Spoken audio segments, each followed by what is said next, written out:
Winter of 1942.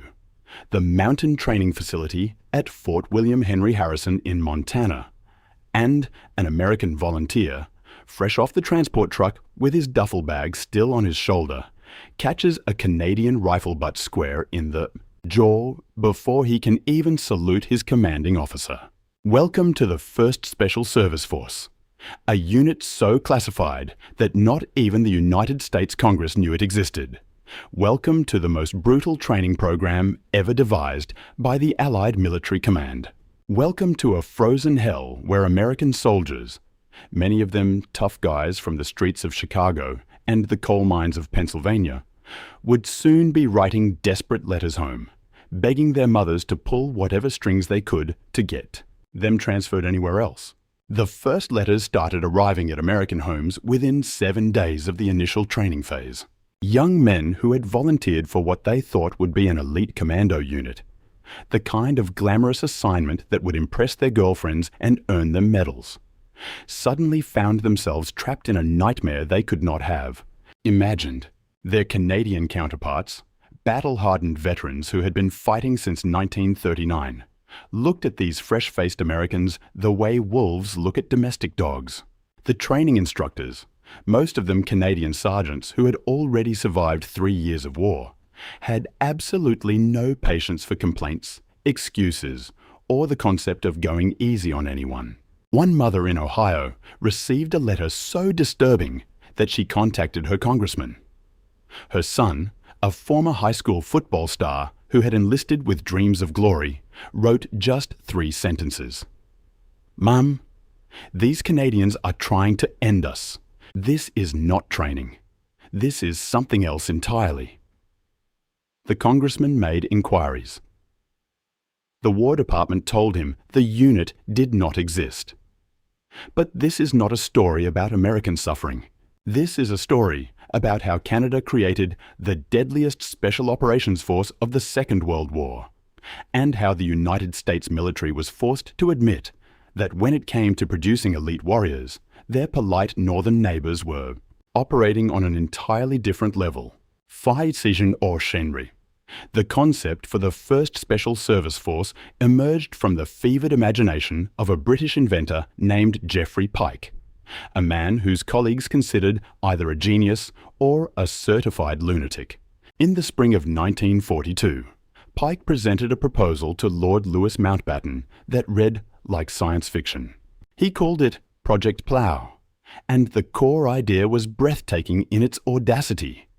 Create a force of elite winter warriors who could parachute into Nazi-occupied Norway, ski across hundreds of miles of frozen wilderness, and systematically destroy every hydroelectric plant and industrial facility that supported Hitler's war machine. The plan required soldiers who could survive temperatures of 40 below zero. It required men who could ski through blizzards carrying 60 pounds of explosives. It required warriors comfortable operating for weeks behind enemy lines with no supply chain, no air support, and no possibility of rescue. When Mountbatten presented this plan to Winston Churchill, the Prime Minister reportedly laughed out loud, and then approved it immediately. Churchill understood something that conventional military thinkers did not. The war would not be won by massive armies alone. It would be won by small groups of extraordinarily dangerous men willing to do things that regular soldiers could not even contemplate. The British needed partners with deep manpower reserves and soldiers who already knew how to survive and fight in extreme winter conditions. There was only one logical choice. They needed Canadians, and they needed Americans to provide the logistical and financial backing. When the proposal reached Ottawa, the response was immediate and enthusiastic. Canadian generals understood exactly what Pike was asking for, because they had been quietly developing exactly this kind of soldier since the war began. So sécure-là. The Canadian military of 1942 was not the polite, peacekeeping force that modern audiences imagine. 3 years of brutal combat in Europe had transformed the Canadian Expeditionary Force into something that made their American allies deeply uncomfortable. These were men who had survived the disaster at Dieppe, where nearly 1,000 Canadians perished on a single beach in a single morning. These were men who had learned, through bitter experience, that the Geneva Convention was a piece of paper that meant absolutely nothing when German machine guns opened up on surrendering troops. The Canadian volunteers who arrived at Fort Harrison in the autumn of 1942 were handpicked from the toughest units in the Canadian Army. Many came from the Canadian Scottish Regiment, a unit with a reputation for night raids so terrifying that German soldiers called them the ladies from hell. These Canadians arrived with skills that stunned American military observers. They could move silently through dense forest in complete darkness. They could construct expedient shelters from nothing but snow and tree branches. They knew how to use a knife in ways that American soldiers had only seen in horror films. The Americans, by contrast, arrived with enthusiasm, patriotism, and almost no practical experience whatsoever. The United States had been at war for less than a year. Most American volunteers had never heard a shot fired in anger. They thought they knew what war was. They were about to learn how wrong they were. The commanding officer selected to lead this impossible experiment was an American colonel named Robert Tryon Frederick, and his appointment would prove to be either a stroke of genius or a catastrophic error in judgment. Frederick was 35 years old, a West Point graduate, and possessed of a personality that his superiors described as intensely aggressive.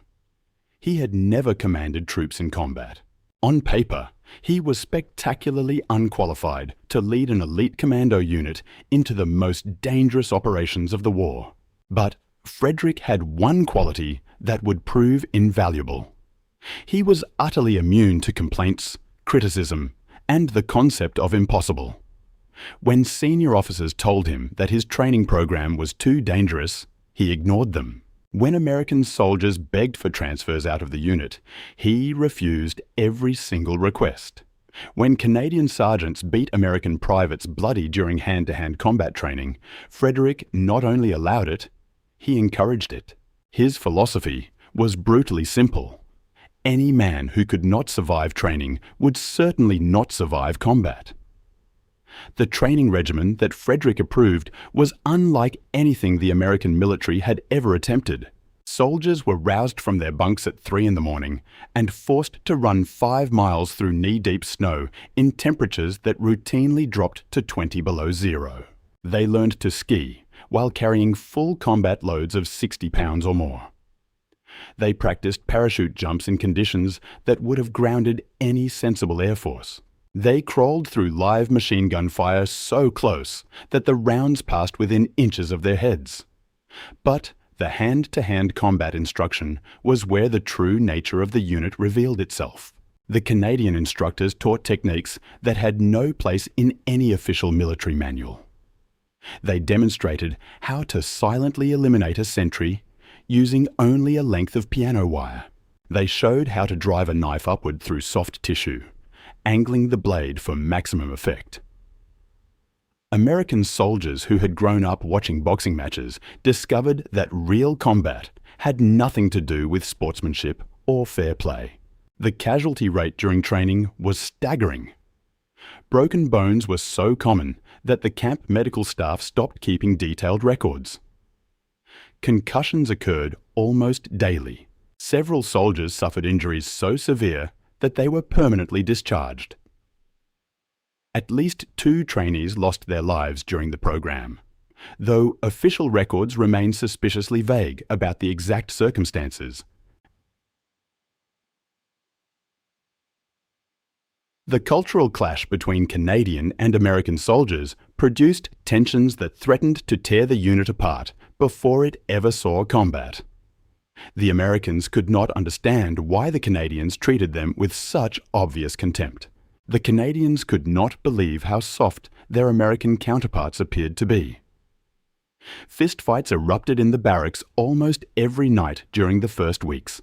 The Canadian veterans had a particular talent for psychological warfare against their American bunkmates.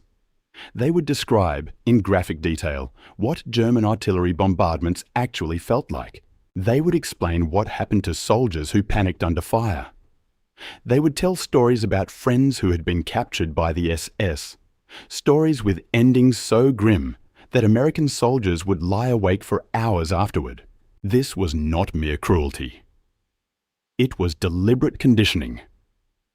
The Canadians understood that combat was 90% mental, and they were systematically destroying every comfortable illusion that the Americans had brought with them. One particular incident became legend within the unit. A group of American soldiers, fed up with constant Canadian mockery, decided to ambush several Canadian sergeants after lights out. What happened next varies depending on who tells the story, but the outcome is not disputed. The Americans were discovered before they reached their target, and the beating they received required 3 of them to be evacuated to a civilian hospital. The Canadian sergeants faced no disciplinary action. Colonel Frederick reportedly told the American soldiers that they should have been quieter. But something was also beginning to change. By the 6th week of training, the nightly fistfights had become less frequent. By the 8th week, American and Canadian soldiers were starting to share meals together. By the 10th week, the first mixed squads were forming. Groups where national origin mattered less than willingness to watch each other's backs. The brutal training was working exactly as Frederick intended. It was stripping away national identities and replacing them with something new, the identity of the force. The weapons training that the 1st Special Service Force received set them apart from every other unit in the Allied military. While regular infantry learned to rely on their standard-issue rifles, the men of the force were trained on everything that might prove useful behind enemy lines. They learned to fire German weapons as proficiently as Allied ones. They trained with explosives until they could calculate demolition charges in their heads. They practiced throwing knives until they could hit targets from 20 feet away in the dark. The close-quarters battle techniques were unlike anything the conventional military taught. The force adopted room-clearing methods that anticipated modern special operations doctrine by nearly half a century. 2-man teams practiced flowing through doorways in synchronized movements. They learned to shoot instinctively, pointing weapons rather than aiming in the traditional sense.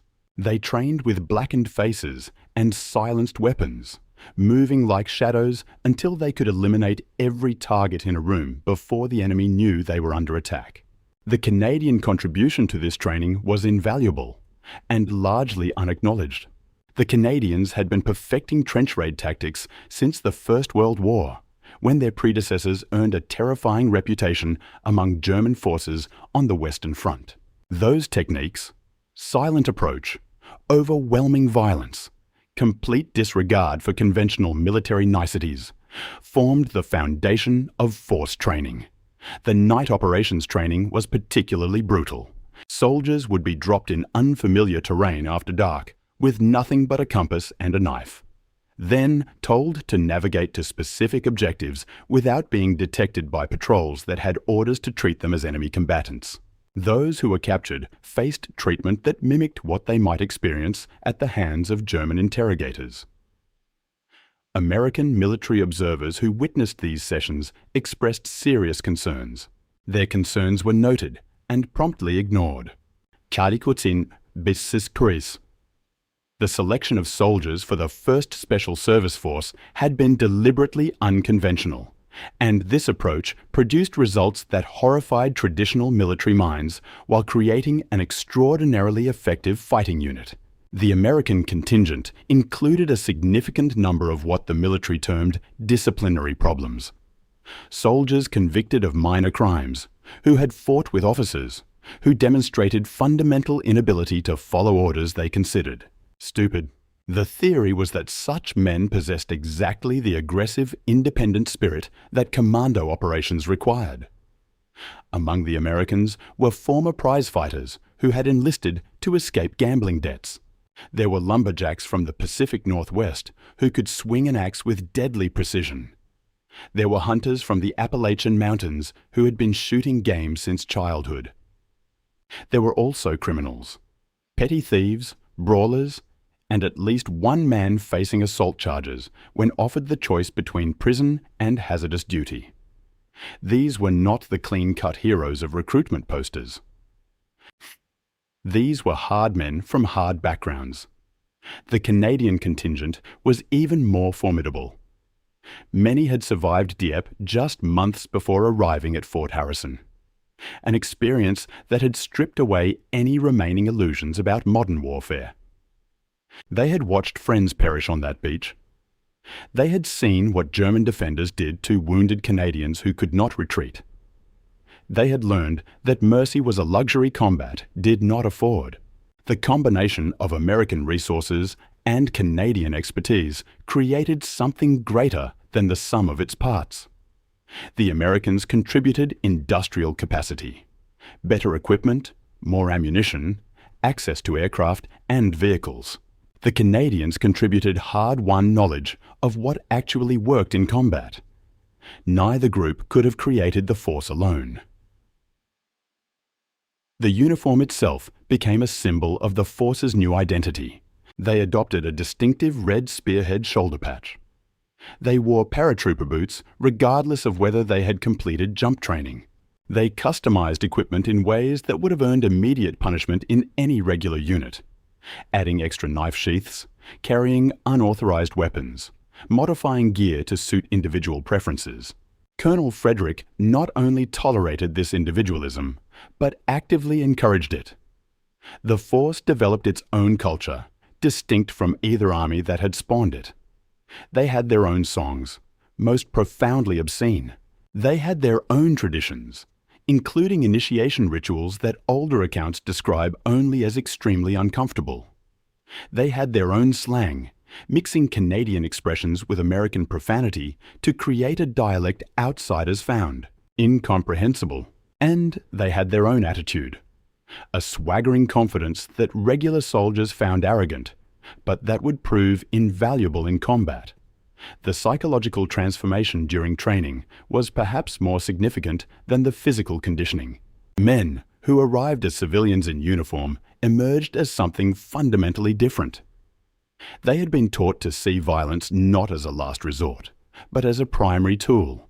They had been conditioned to act without hesitation, to view the enemy as undeserving of mercy.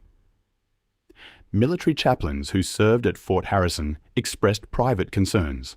Psychological evaluations revealed alarming changes: increased aggression, decreased empathy, troubling enthusiasm for violence.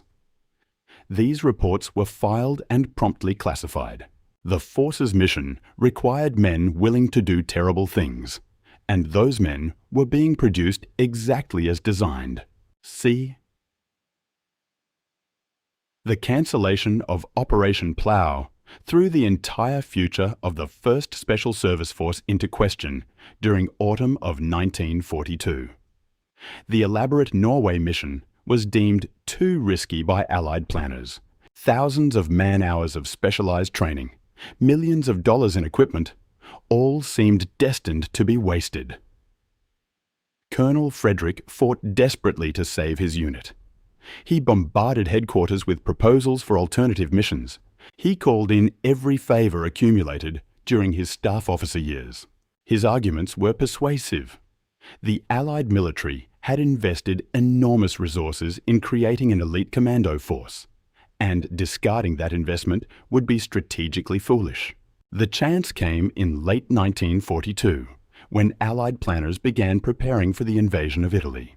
The Italian campaign would require exactly the soldiers Frederick had created: men who could fight in mountainous terrain, operate independently behind enemy lines, conduct brutal close-quarters combat. The force received orders to deploy to the Mediterranean theater. The men received this news with something approaching joy. Months of brutal training finally had a purpose. They were going to war, and they were going to prove that the sacrifices of training had forged them into something extraordinary. The battles that the 1st Special Service Force fought in Italy became legend among Allied forces and nightmares among Germans. At Monte la Defensa In December of 1943, the force accomplished what multiple conventional attacks had failed to achieve, capturing a seemingly impregnable German position atop a sheer cliff face. Regular infantry had been thrown back with devastating casualties. Artillery and airstrikes had proven ineffective. The assault began at 2 in the morning, with forced soldiers climbing a cliff that German defenders considered unclimbable. They moved in complete silence, ascending rock that would have challenged professional mountaineers in daylight. The Germans never heard them coming. The first warning was grenades landing in their positions, followed immediately by forced soldiers pouring over the rim with knives and submachine guns. The fighting lasted 6 hours. The force took the position. The cost was significant, more than 70% casualties among assault companies. But Monte la Defensa fell, and the German defensive line finally cracked. German survivors carried stories back about what they had witnessed.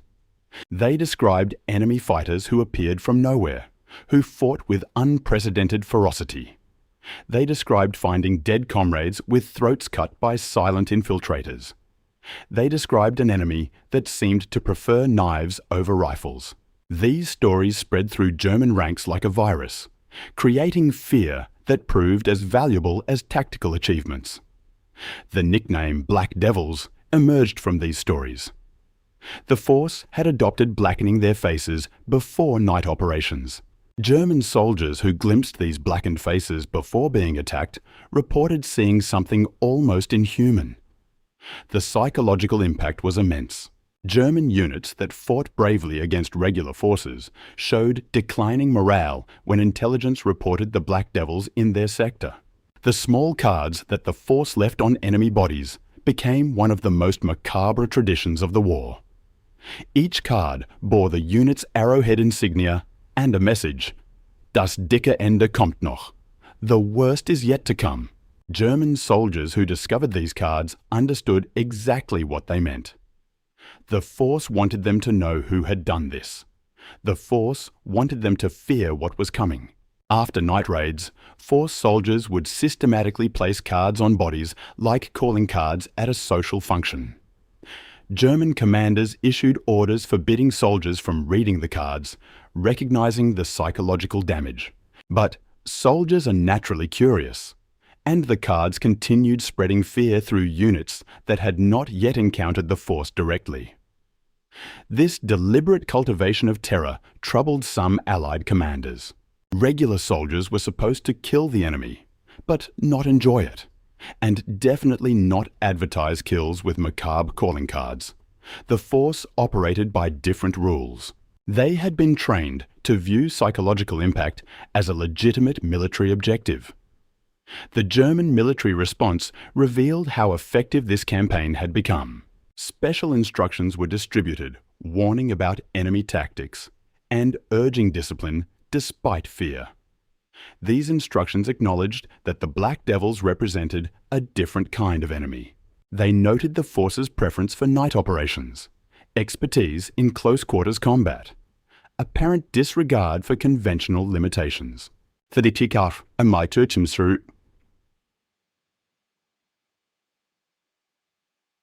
The relationship between American and Canadian soldiers evolved dramatically once they entered combat together.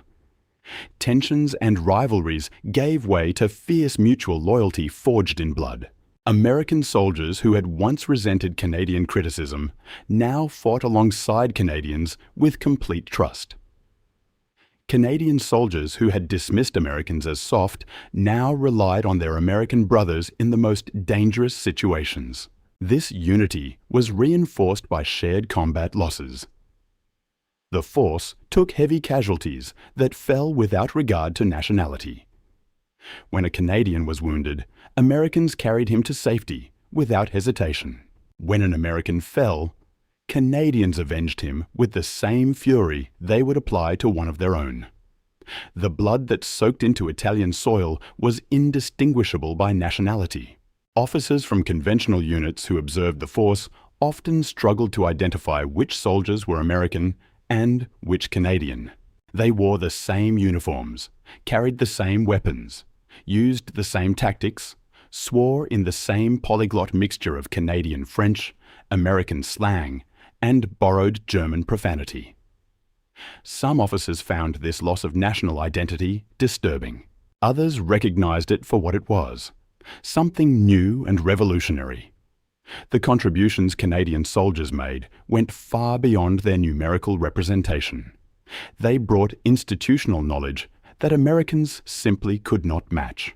They had been learning through trial and error since 1939, and every lesson, every tactical innovation, every hard-won wisdom about survival was now available to their American brothers. The Battle for Anzio in early 1944 exemplified both capabilities and sacrifices. The Allied beachhead was surrounded by German forces on three sides. German attacks threatened to push the Allies into the Mediterranean. The force was deployed to the most threatened sector. For 99 days, the force held its section against repeated German attacks. They conducted nightly raids that kept the enemy off balance. They absorbed casualties that would have broken regular units and continued fighting without rest. Individual soldiers were wounded, returned to duty, wounded again, and returned again until incapacitated or the battle ended. The force's contribution was critical to the survival of the entire beachhead. The human cost was staggering. The force entered with approximately 2,300 soldiers and emerged with fewer than 1,000 fit for duty. These losses fell disproportionately on the most aggressive and experienced. Men who volunteered for dangerous missions, who led assaults, who put themselves in harm's way because they believed their skill gave them the best chance. The force was bleeding itself white, sacrificing its best men to achieve objectives that mattered strategically, but cost horrifically in human terms. The legacy of the 1st Special Service Force extends far beyond wartime achievements. The unit was disbanded in December of 1944, survivors distributed to other units. But techniques developed, tactics pioneered, and the model of elite operations created would influence military thinking for decades. The relationship between Canadian and American Special Operations Forces traces directly back to the force. The unit demonstrated that soldiers from different backgrounds could be forged into a single effective force through shared training and experience. This lesson informed joint military operations throughout the Cold War and into the modern era. The tactical innovations became standard doctrine for subsequent special operations units. Close-quarters battle techniques that Canadian sergeants taught at Fort Harrison evolved into room-clearing methods used by modern forces worldwide. Night infiltration tactics became the template for commando operations for decades. Even psychological warfare techniques influenced how subsequent forces approached combat's psychological dimensions. The force also demonstrated that a relatively small unit of exceptionally trained soldiers could achieve results far exceeding what numbers would suggest. The force never numbered more than about 2,400, yet consistently outperformed regular units many times its size. This validation of the special operations concept influenced military budgets and thinking about quality versus quantity. Onsinds mamis kjokfortin carried hornets formats and smai hoiser kambargaskem and oisk oinsinbom and baikulm. The Canadian contribution represents one of the most significant Canadian military achievements of the war, yet remains largely unknown. Hollywood produced exactly one major film about the unit, a 1968 production that significantly understated Canadian involvement. This erasure reflects a broader pattern in how the war has been remembered. The reality is more complex. Canadian soldiers comprised approximately half the force's strength. Canadian tactics shaped how the entire unit approached warfare. Canadian veterans provided institutional knowledge that allowed achievements exceeding anything regular units could match. Without Canadian involvement, the force would have been very different, and almost certainly less effective. The American soldiers who served alongside Canadians never forgot what they learned. Many maintained friendships with Canadian veterans for the rest of their lives. They told children and grandchildren about Canadian sergeants who taught them to survive, about Canadian friends who watched their backs, about the Canadian approach that transformed them from recruits into warriors. The men who wrote desperate letters from Fort Harrison never spoke publicly about them after the war. They had learned something that transcended immediate suffering. They had been pushed beyond their limits and discovered they could endure far more than imagined. The Canadian sergeants who brutalized them had also prepared them to survive. In the end, most were grateful, even if they would never wish the experience on anyone else. The story carries lessons that remain relevant decades later. It demonstrates that effective training must be brutal enough to prepare soldiers for combat realities. It shows that soldiers from different backgrounds can achieve extraordinary things when united by shared experience. It proves that a small force of exceptional soldiers can achieve results vastly exceeding what numbers predict. And it reminds us that comfortable myths about allies, myths about polite Canadians and inexperienced Americans, often fail to capture military history's complex realities. The force earned its nickname through conduct that violated many conventional warfare norms. They fought dirty because dirty fighting was more effective. They cultivated fear because fear was a force multiplier. These were not pleasant truths, and they sit uncomfortably alongside heroic narratives we prefer telling. But they are true nonetheless. The letters home that opened this account eventually stopped coming. Soldiers who survived training stopped complaining because they had been transformed into something that no longer needed to complain. They had become instruments of violence, finely tuned and utterly committed. When the Black Devils went into combat, they carried everything learned at Fort Harrison. The knife techniques, the night movement skills, the psychological conditioning, the contempt for enemies who served a regime built on atrocity, and the brotherhood that bound Canadian and American soldiers into something greater than either nation could have produced alone. Das dicke Ende kommt noch. The worst is yet to come. It was a warning and a promise, and the Black Devils delivered on both.